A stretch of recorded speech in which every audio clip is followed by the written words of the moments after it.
Sir Stephen Timms. I'm grateful to Mr Speaker for granting this debate. I'm very pleased to see the Minister in her place. I represent in Parliament the eastern half of the London Borough of Newham, probably the most ethnically diverse community on the planet. Last year's census showed just 45% were born in the UK, 52% identify as Asian, compared with 9% nationally, and another 14% as black. 25% identify as white, compared with 82% nationally. So ethnic minority entrepreneurship is very important for the prosperity of the community that I represent. I regret the closure of the DWP's support programme for self-employment, with no sign as yet of a replacement, because that gave helpful support for a significant number of my constituents to start up in business for themselves. Minority-led businesses have made a lot of progress. Minority Supplier Development UK, a not-for-profit membership group which champions diversity and inclusion in public and private sector supply chains, highlighted in a report last year called Minority Businesses Matter that out of the UK's 23 unicorns, that is startups valued at $1 billion or more, 8 had ethnic minority founders, including Deliveroo. That gives a sense of the huge potential here, of which we need to realise much more. In May, the London Chamber of Commerce and Industry published the report Ethnic Diversity in Business. I commend the work of Esanan Agubretu and her colleagues. That report identifies barriers that minority-led businesses face. In 2021, about 14% of the UK population was from an ethnic minority background, but ethnic minority-led businesses constituted just 5% of small and medium-sized enterprises in 2020. They also tend to be in lower-paying sectors. We need to be doing much better than this. The economic contribution of ethnic minority-led businesses is large, but the potential is larger still. And Baroness McGregor-Smith's 2017 review of race in the workplace concluded that, and I quote, if BME talent is fully utilised, the economy could receive a £24 billion boost. We need to realise that opportunity. The Social Market Foundation has found ethnic minority-led businesses are often more innovative, with a lot to contribute to levelling up the economy, and that the economy is weaker because they lack support. I want to highlight 2 main points arising from the London Chamber of Commerce report. First, the need to address the barriers ethnic minority businesses face in accessing finance, and second, the need for better data on how those businesses are getting on. The key barrier and the focus of the London Chamber of Commerce report is problems accessing finance. Black entrepreneurs in particular report bad experiences with banks. Asian entrepreneurs struggle to access funding outside their own communities. Those who do apply for funding are far less likely to receive it. London Chamber of Commerce quotes Ismail Oshodi's describing his experience. He said, we had different people dealing with us, and I had to repeat myself on several occasions. Even with all of that, we were unable to get the amount we needed. We weren't given a clear reason why. We were just told we didn't meet their criteria. LCCI says 44% of black African business owners, 39% of black Caribbean business owners fear prejudice from financial providers, compared to just 4% of white owners. And let's be frank, Mr. Hosey, racism is part of the problem. It's not that the banks don't recognise the problem. They do, and they are trying to do something about it. UK Finance published a report in July supporting ethnic minority entrepreneurship in the UK, profiling numerous initiatives. HSBC sponsored last year's Black Business Week and Show. Santander works with a network of women of colour in business and supports the Black Inclusion Programme. NatWest has a racial equality task force and an ethnicity advisory council. Barclays, a Black Founders Accelerator. The initiatives that I've seen most of are those supported by Lloyds Bank. Lloyds has a Black Business Advisory Committee chaired by Claudine Reid, MBE, who I first met as a minister in the Minister's Department 20 years ago when I embarked on a tour of social enterprises and found myself at PJ's in Croydon, set up and run by Claudine and her husband. I also know the work of Lloyd's with the Black Business Network, founded and chaired by Shari Lee, because it's been highlighted to me by my former constituent, She Delore, who I knew when she was a teenager, and whose Noir Squared branding business has worked with the network. In September, the network published the second of 3 annual reports called Black, British, In Business and Proud.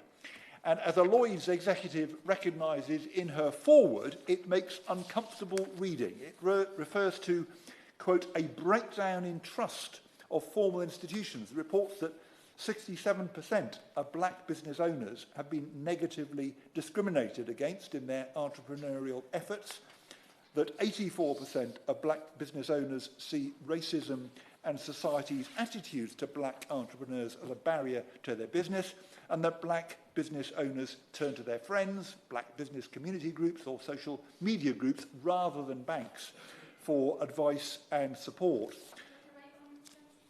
I will give way. I thank him for bringing this really vital debate to the House, and would he agree with me that where there is intersectionality between ethnic minority groups and disability or gender, that actually the barriers faced by people can be multipliers, and that's also something that should be taken account of by not just the banks but also by government. I very much agree with the honourable member, and that's the point which is made in the London Chamber of Commerce report. She's quite right to highlight it. Over half of black business owners say they've seen banks taking action to deal with this problem, but only 12% think that action is significant. Minority-led businesses also account for very little venture capital investment, less than 2% to all ethnic founder teams in 2019, according to the London Chamber. Black African firms are 4 times more likely than white firms to be refused a loan. That's according to the British Business Bank. Mainstream services just don't seem to be working for ethnic minorities. Ethnic minority groups have less wealth than their white counterparts, and there's a strong correlation between that and business success. They've got less savings, so they're more reliant on external financial support. So it's no surprise that minority-led businesses do less well. 38% of Asian and other minority business owners, 28% of black business owners reported making no profit in the London Chamber of Commerce research, compared with 16% of white business owners. 39% of black entrepreneurs, nearly half of Asian and other ethnic minority entrepreneurs stopped working on their business idea because of, quote, difficulties getting finance, compared to a much smaller proportion, just a quarter, of white entrepreneurs. We need Mr. Hosey to be doing better than this, and not just for the sake of the business owners themselves, but for the wider prosperity of our society. I welcome the Labour Party's review of start-up funding, led by Lord Jim O'Neill, a Treasury Minister in the coalition government, considering how to ensure ethnic minority entrepreneurs can access the finance, the support, the networks they need. Newham-based Spresa is a community organisation providing self-help to London's Albanian community, founded and led by the remarkable social entrepreneur Luljeta Nutsi, who I first met when she came to the UK seeking asylum from Kosovo. She went on to graduate from the School of Social Entrepreneurs, and when this debate was announced, she drew my attention to the school's matched trading initiative, providing enterprise grant finance with support from Lloyds Bank, with the aim that racially minoritised social enterprises should be early adopters. Can the Minister, in winding up, tell us the government's assessment of financial institution lending practices to ethnic minority businesses, and whether the Minister sees real progress being made? It is welcome that between 2012 and 2018, over 11,000 ethnic minority entrepreneurs received government-backed start-up loans. The additional action that's needed here, I think, is largely for the financial services industry, but there's one area where government action is particularly needed. That's over public procurement. A big section of the London Chamber of Commerce report is devoted to this, and it calls for a government task force to work on increasing public procurement from ethnic minority businesses. It wants to see government move beyond merely best endeavours to introduce, for example, minimum target percentages for procurement from minority-owned businesses, to simplify procurement procedures to increase public purchasing from micro-businesses. It wants tenders to be scored in bid assessments on supply chain diversity, and for government to establish prestigious awards to highlight the achievements of minority-owned businesses. A quote which caught my eye in the London Chamber report is from Demi Ario, founder of a funding platform, who said, and I quote, "It became clear to me that there was a problem to be solved upon witnessing my church's experience and hearing the first-hand experience of other minority ethnic entrepreneurs who had tried to seek funding." I'm the chair of your party parliamentary group on faith and society, and I'd like greater support for entrepreneurship among people coming together in faith groups. Britain's history is replete with great businesses having roots in religious faith. Let's have more and newer ones. My second point, Mr. Hosey, is around the lack of reliable data, which the London Chamber of Commerce report describes as a recurring theme. And here again, we need action on the part of government and of business. Companies House at the moment doesn't record the ethnicity of company directors. There's no legal requirement for businesses to publish their ethnicity pay gap, although they are obliged to publish rightly their gender pay gap. In 2017, then Prime Minister, the Right Honourable Member for Maidenhead, promised to ask large employers to publish ethnicity pay gap data. It hasn't happened yet. Can the Minister tell us if that 2017 commitment still stands, and if so, when it will be implemented? Because of the paucity of data, there is a lot we just don't know. Without detailed and reliable data on ethnic minority entrepreneurship, we can't fully understand the barriers, as we must if we are to remove them. In this recession, the gap between ethnic minorities and non-ethnic minorities in business may well get worse. So we need to grip this now so that trends can be monitored, support appropriately targeted. We can't meet the needs of minority-led businesses without adequate information about their characteristics and their performance.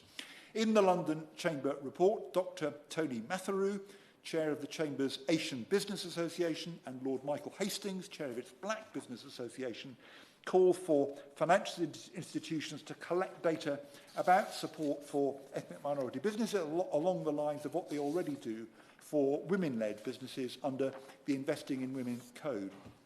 So, Mr. Hosey, the two issues I've highlighted today are part of a much bigger set of challenges.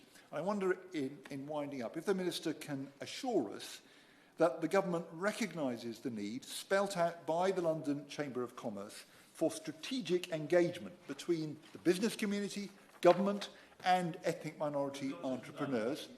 I will give way, yeah. I'm very grateful, and I support his efforts on faith and society. I'm supported as one of the officers of the All-Party Group on Black and Minority Ethnic Businesses by Diana Crouch. Can I just direct attention to an article in the Sunday Times on the 14th of February 2021 by Oliver Shah, where he quotes Wal Kaladi, who's now got the initiative of 10,000 black interns, who talks about unkinking the pipeline of black talent. It seems to me letting people come through and do the things they're capable of is what we should be aiming for.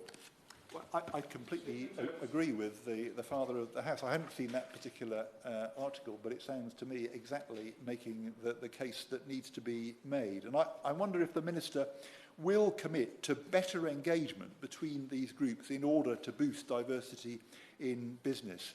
Bridging this large and persistent ethnic diversity gap isn't straightforward. It's a long-term challenge to realise that potential that the Father of the House has just drawn to our attention rightly. But we do need to be determined, like that, to end racial and ethnic inequality across UK society, including on start-up support, closing gaps that have persisted for far too long. And I hope the Minister will be able to reassure us that the government recognises the importance of this and to set out plans to make sure we can all benefit from the skills and contributions of all those who want to set up in business, but at the moment are too often excluded by unfair and unnecessary barriers. This House has considered support for entrepreneurs from ethnic minority backgrounds. Minister. Thank you. It's a pleasure to serve under your chairmanship, Mr Hosey. First of all, I want to congratulate the Honourable Member for East Ham for securing today's debate and for raising this important issue. I don't want anyone to think I'm consumed by Christmas spirit, but the Honourable Member is most definitely respected by me and everybody else within the Department of Bays. We take everything that he raises very seriously. And the Honourable Member talked about his constituents, the majority of them not being born in the UK and the challenges they face. Well, that is myself and my community. So I'm delighted to speak on behalf of the actual appropriate minister, the Minister for Markets, Enterprise and Small Business, because I want to make sure that we take all of the issues raised incredibly seriously. So to continue with the Christmas spirit, we can certainly agree on the importance of ethnic minority entrepreneurs and their valuable contribution to our vibrant business landscape. And I'm not going to disagree about the challenges that have been raised. It's a testament to the dynamism and resilience of ethnic minority entrepreneurs who have continued to adapt and overcome so much, especially during COVID. From small retail stores to tech unicorns, the value of ethnic minority founders must not be understated, and I'm pleased to have the opportunity to shine a light on this community and what they do for the broader community as well. All of the issues raised, there are no challenges from this side of the House, but let me focus on some of the barriers that were raised and that they face, and talk about what government is doing to support ethnic minority businesses and encourage an inclusive entrepreneurship environment for all. As was mentioned earlier, if we get this right, and fundamentally get finance right as well, we could make this incredibly dynamic, which will be a boost to all of our economies locally. We know the economic impact of ethnic minority entrepreneurs is far-reaching, with some estimating it to be a contribution of up to around £25 billion to the UK economy at least. However, the crucial role of these businesses is much more than just economic. The impact reaches much further than across the business ecosystem. They're most likely, as was mentioned earlier, to invest in innovation, which is critical in helping us achieve our ambitions around R&D investment and making the UK a science superpower. With more innovation comes improvement in productivity, so building on the potential of these businesses will be crucial to improving our productivity record. And really what matters to me is these businesses also operate in every region of the UK, including the most deprived parts, and I doubt that East Ham is different to where I was brought up in, which is Small Heath, an area often overlooked and underestimated. So the efforts of Black and Asian businesses are invaluable to ensuring that we level up across the country.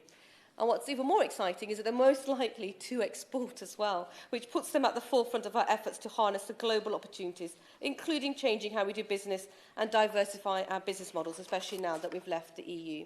Let me just respond to some of the questions raised. Access to finance and those opportunities. Despite their impact, there is evidence to suggest that there are still barriers preventing ethnic minority businesses from reaching their full potential.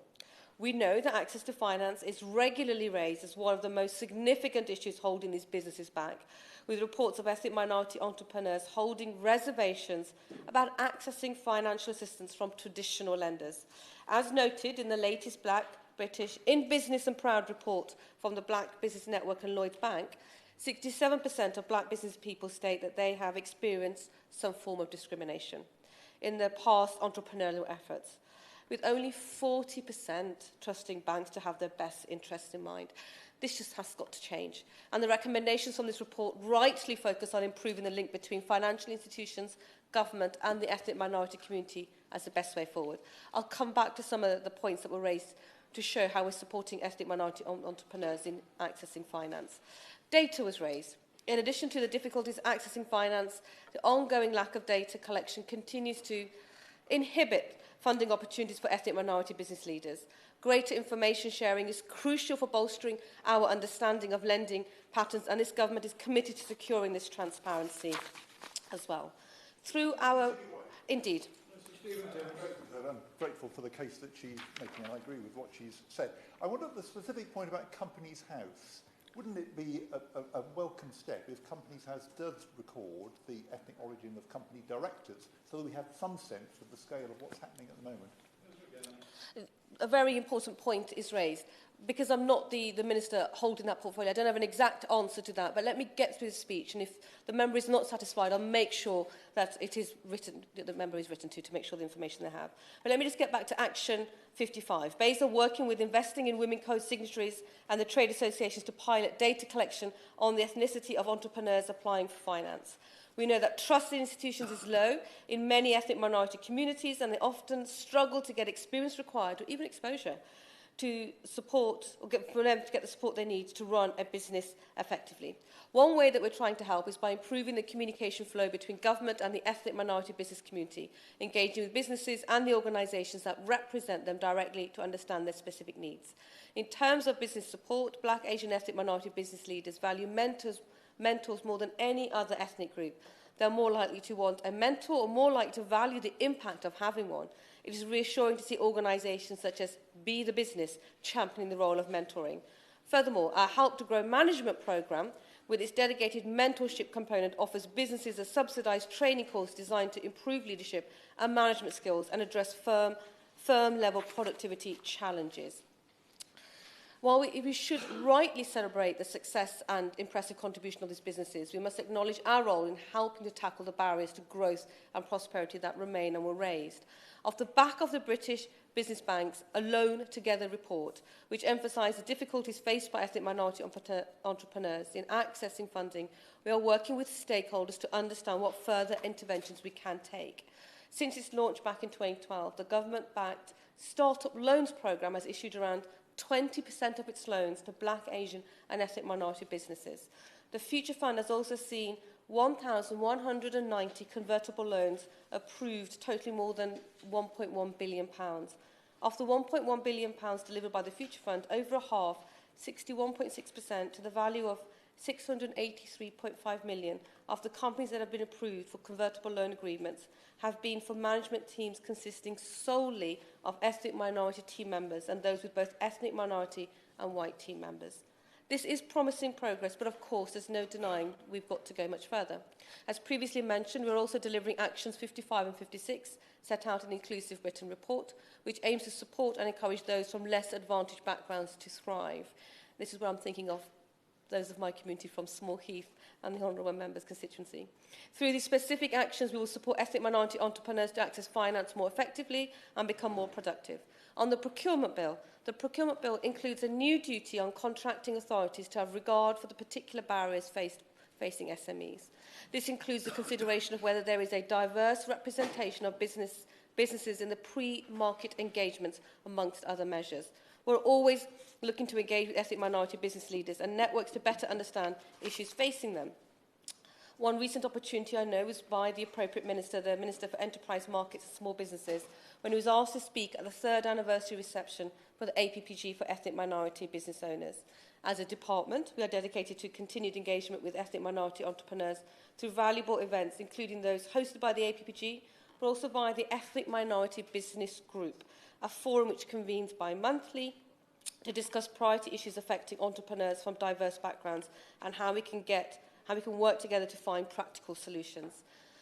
Ethnic minority leaders also want to see themselves represented in the business landscape. This could be through their mentors or wider representation in senior leadership positions. The value of visibility and its longer-term impact on entrepreneurs cannot be understated. Through the Parker Review, we acknowledge that building a fairer economy means that ensuring the UK's organisations reflect the nation's diversity. The latest figures show that the number of companies in FTSE 100 having an ethnic minority directors on their boards has increased to 89, with 42 companies having exceeded the target. The progress made so far is encouraging, but I would argue we've got much further to go. And we look forward to seeing this increase further to reflect the real diversity of talent in the UK.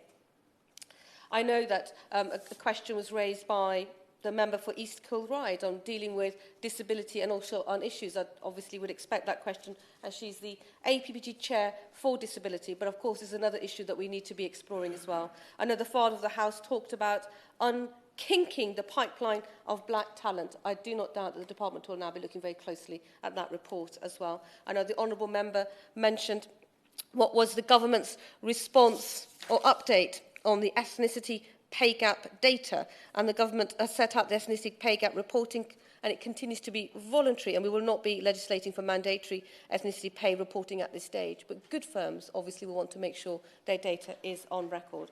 So if I may, Mr Hosey, thank again the honourable member for raising this important debate. Separately, I also want to congratulate the Right Honourable Gentleman in his role as Chair of the Work and Pensions Committee on today's publication on the universal credit and childcare costs. Affordable and accessible childcare is key to enabling parents to work and to increase their working hours, including linked to today's debate, entrepreneurial activity. I want to finish by reiterating the importance and the wealth of ethnic minority talent we have across the UK, and that we are committed to nurturing and celebrating. The one point he had that I couldn't respond to at the dispatch box, I'll make sure he is written to formally by the appropriate minister with a formal response. But just to reiterate, we want to work closely with parliamentarians across the House and with business and with financial institutions to make sure that access is equitable. And we want to improve our understanding of the issues faced and identify practical solutions that we can offer, and to ensure that to remind all colleagues from across the House that we are committed to bolstering the potential of ethnic minority entrepreneurs, who in turn we know will help the UK economy to thrive. Thank you to the honourable member for raising this, and to Mr Chairman, if I could be so bold, wish you a happy Christmas too. Thank you very much, Minister. The question is how this House has considered support for entrepreneurs from ethnic minority backgrounds. As many as are of that opinion say aye. If the country no, the ayes have it, the ayes have it. Order. Order.